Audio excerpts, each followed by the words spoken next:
Hi guys, it's Chris. Welcome back to another video here on Squirrel Brain Yugioh. I went to locals this week with a fun deck and I managed to go 4-0 undefeated, and that deck is obviously, as you can see in front of you, Salamangreat. I'm very surprised I managed to win any games at all in 2023, but it just shows played right, I guess. The one of the best decks from a few years ago now, seems like ages ago, can still compete. So yeah, just thought I'd take you through a quick deck profile. But before we get into that, I just wanted to say thank you very much for all the support you're showing recently, guys. Really appreciate it. And just keep subscribing if you're new. Comment if you have any improvements or like the videos. Just comment. I'll do my best to reply. And like the videos, share with friends. Really appreciate all the exposure and all the help you guys are giving me. This is a very fun hobby so far. But yeah, now that's out of the way, I'll take through my matchups in a bit if I can remember them. Can't remember them that well, it was a few days ago now. But yeah, let's go straight into the profile. So I played 40 cards in the main deck. We'll start off with the Cyverse monsters. We played 1, 2, 3 Buffalo. This is an obvious include in the modern Salamangreat deck. He is one of the most, going first, he allows you to see cards, especially post side, allows you to see side cards, such as board breakers, negates, and or fish out for traps. If you want to play something like Sanctum, it allows you to fish out traps and any other impactful going first cards. Also hand traps, which is great. This card's just insane. I love this card. I remember playing in the structure deck event that this came out and winning that, which was really fun. Got that mat somewhere, I think. Sorry, pardon me. I also think this card's really good going second. Summoning it into a board puts a lot of pressure on your opponent, because as long as they don't banish it face down or put it back in the deck, this will trigger. And I think that's just really good. It allows you to sometimes keep playing, but yeah, it's a very good card, and that's why we play 3. Onto the Salamangreat cards, we play 1 Gazelle, star of the show. Needs to come back to 3. If this came back to 3, I'd probably play this deck a lot more often. It fishes out everything from the deck, summons itself as an extender. If you loop it with Sunlight Wolf, it becomes a very good card. Well, it is a very good card, that's why it's at 1. But yeah, don't really say anything. Every deck should be playing it in terms of Salamangreat decks. Then we play 3 Spinny. Some decks play 2. I play 3 just because I want to see it in my opening hand to discard off of Buffalo, and also to combo with the Gazelle like back in the day. Good for making the Mirage Stallion, which I only made once this week actually, very surprisingly. Normally I found myself doing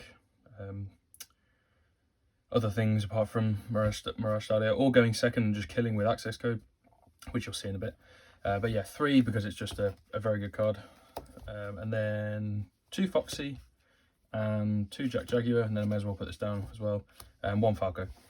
So 2 Foxy because it can be a good normal summon, as well as ditching it to grave again off of the Buffalo.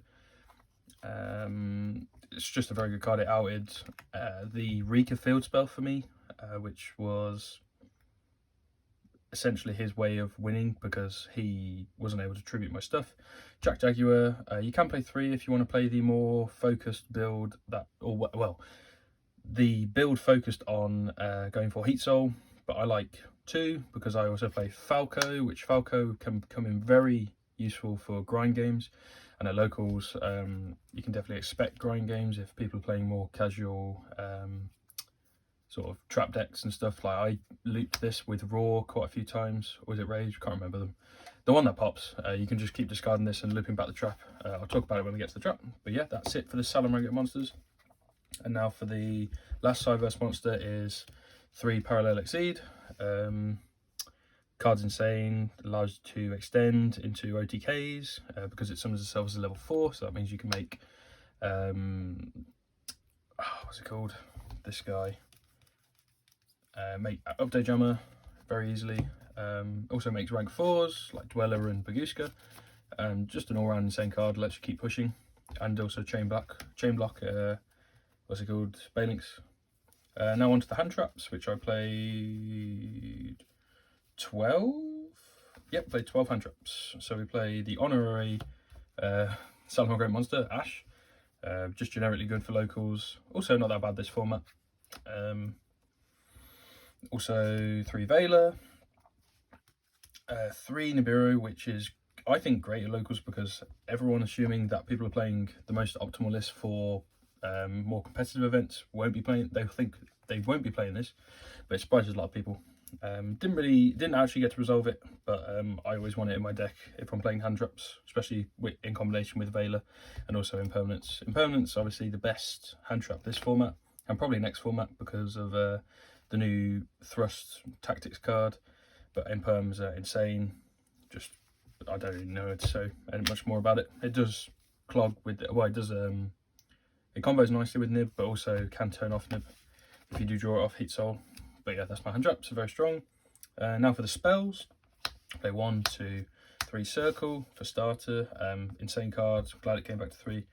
And 1, 2, 3 Silent Mining. Silent Mining, sometimes I will save this in my hand. I always prefer to see Circle because you can set, if you don't have access to spells and traps, you can just reset this off of the Falco or the Wolf. But Silent Mining, it's always a big bait for Ash / any of the gates that are on board.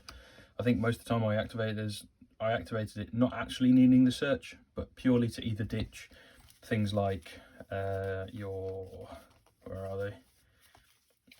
Jaguar or Spinny or Foxy to the graveyard, and not really caring about the ad. And the times that you do get to add, you're normally adding something like the Buffalo or direct access to the Gazelle, which is insane. So the way I play with this card is that I don't really care if it gets negated, but if it's all you've got to play, then you can't really complain because it's an amazing card in itself. It's just such a big bait, as I said. Rounding off the spells now, we have 2 copies of Will, helps you play through Nibiru if people are siding it and also maining it like I am. Just an all-round good extender. I think it's a very good card. Wouldn't play it at 3, I don't think, because I just don't want to see it in multiples. 1 is okay, but I just wanted to play 2. I like the card. And then of course the 1 Sanctuary, search off A-links, allows you to recur resources well with getting your bonus effects off Wolf and being able to shuffle back the extra copies off of Jaguar. Yeah, need to play mandatory. I drew it quite a few times. And then the final 2 spells are 2 copies of Desires. You want to draw cards, you want to draw hand traps after you've resolved your combos, and if you don't see your combo cards, then obviously it helps you see them. Cards that you don't want to banish are obviously something like your Gazelle, your Field Spell, banishing all of your Jaguars can suck sometimes, as well as the Falco. It's nice to have a level 4 in deck so you can go into rank 4 plays, or at least use one of them to recur resources.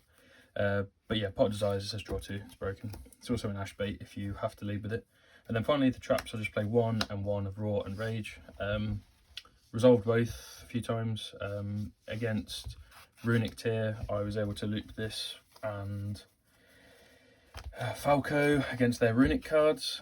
So essentially you activate the Rage, pitching the Falco, and on resolution the Falco can set Rage, and then next turn you can bounce something with the Falco and bring it back and continue the process. And Rage, Raw I set up once to protect a Baguska. If it's your Wincon, then protecting your Wincon is always great. Protects against Dark Ruler and anything else. I think my Rika opponent, Luke, activated Prosp, and I was tempted to negate it because he could see combo cards, but I just thought I'll keep it for whatever he wants to grab and try and play. But yeah, Rage, I love this card. I think it's so broken, especially in simplified game states, which is where Salad shines, where you can use Wolf to start recurring Ash. It's such a fun deck. I really like this deck. The main deck, 40, as I said, it really did perform well. But yeah, let's get into the extra deck. Go to the extra deck now, guys. We play 3 Bailings, which is an obvious choice for this deck. every Salad deck should be playing 3 of this, as well as 3 Sunlight Wolf. I'll put that there now. But going to the Balinks, it searches your field spell and provides protection for your Salad cards in the graveyard by banishing itself. A lot of my opponents do forget about this or don't realise until the last second.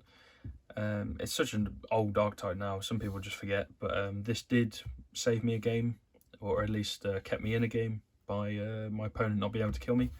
And also, just like in simplified game states, your opponent and you will normally have 1 or 2 monsters on the field, and not being able to attack over that wolf or that Balinks that you've got on field really can save you and keep you being able to grind. And this deck, if it's allowed to play uninterrupted / through minimal interruption or equalize the game state, you really are able to outground your opponent really easily. Now going over to Sunlight Wolf, which enables you to grind so hard. Pardon me. This card is the reason why you're able to grind. When a monster is summoned to a zone he points to, you get to add back a fire monster from your grave. And then also when he's relinked, he's able to add back a Salamangreat spell or trap from your grave. Both those effects do not target, so Call by the Grave on the monster cannot save your opponent from allowing you to go +1 again.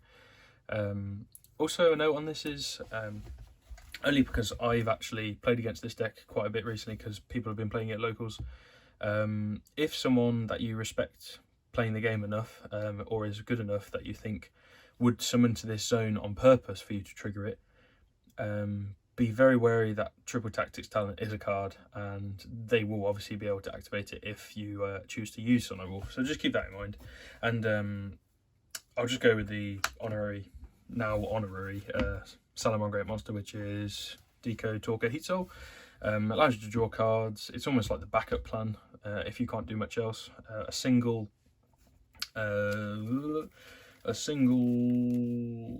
Track Jaguar can get you to it and allows you to just draw 2 cards for free. It's broken.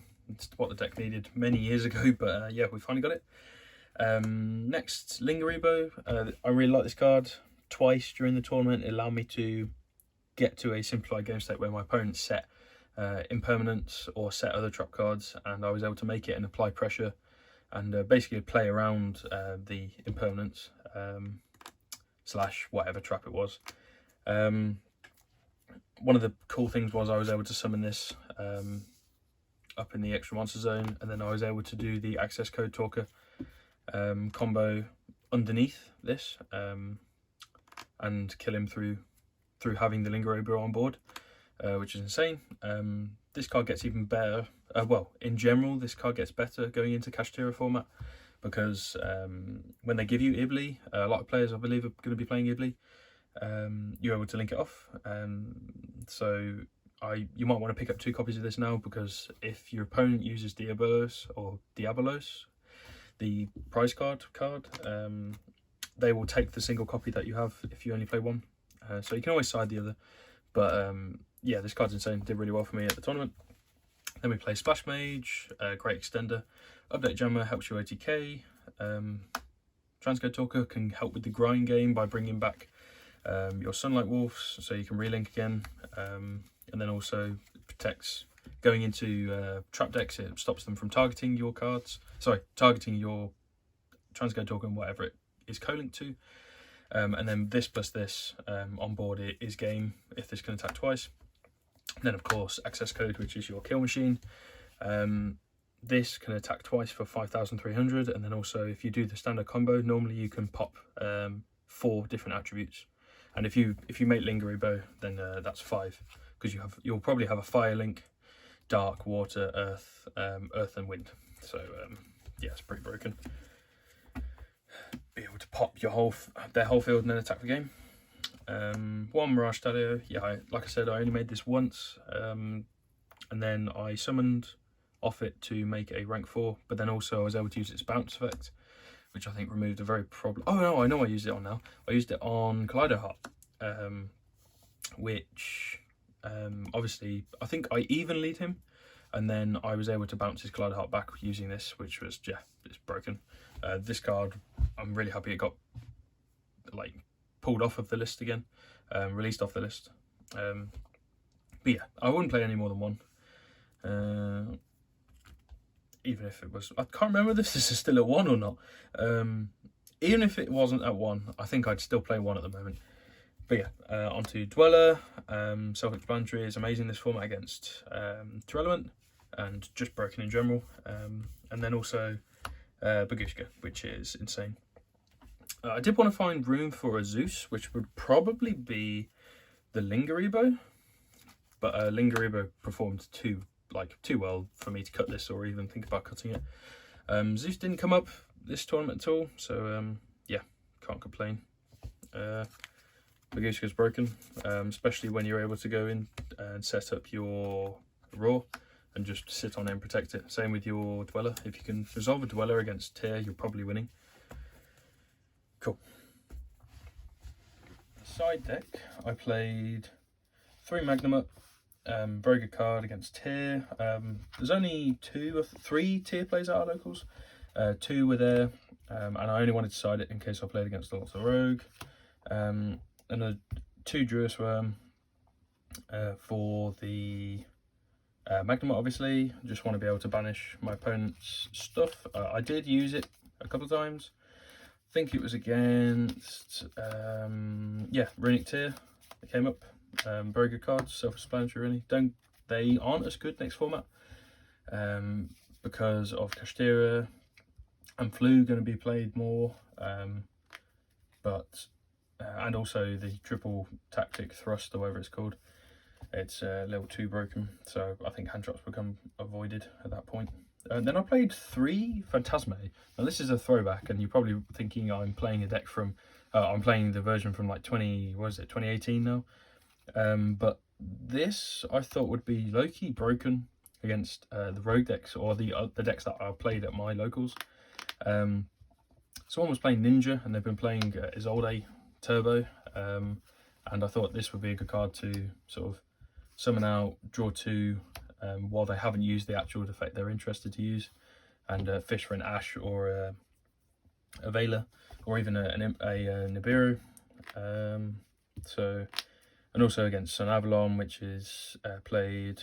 I wouldn't put this in against Tyr, but I think just against a lot, if you're expecting to see a lot of Rogue at your locals, then I think it could be quite cool. I didn't side it in at all this weekend. Sorry, I didn't. I did side it against Rika, but I didn't see it, so I cannot comment how good it is. And then for the spells, play 3 Cosmic Cyclone along with the Harpy's Feather Duster. Self-explanatory back row removal, because this deck does struggle with back row, and I wanted to play an extra card for going second, which is Evenly, which is just broken. Evenly is one of my favourite cards. I'm so glad that we get the tactics card that allows us to search this out. I think it's such a broken card. It takes me back to my Altergeist days when I used to main deck it and trigger Faker after it.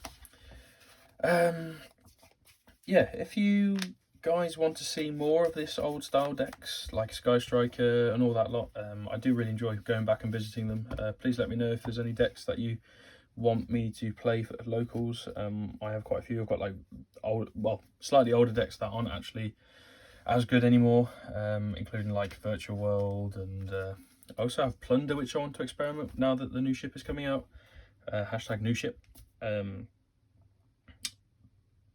But yeah, let me know if there's any decks that you are interested to see on the channel. Got some more profiles coming up soon with the new stuff. Got Connor with his ninjas, and also got one of Luke's Rikas and Avalon, which should be interesting to see. But yeah, thank you very much for watching the video if you got this far. And please like, comment, subscribe, and we'll see you in the next one. Cheers guys, bye bye.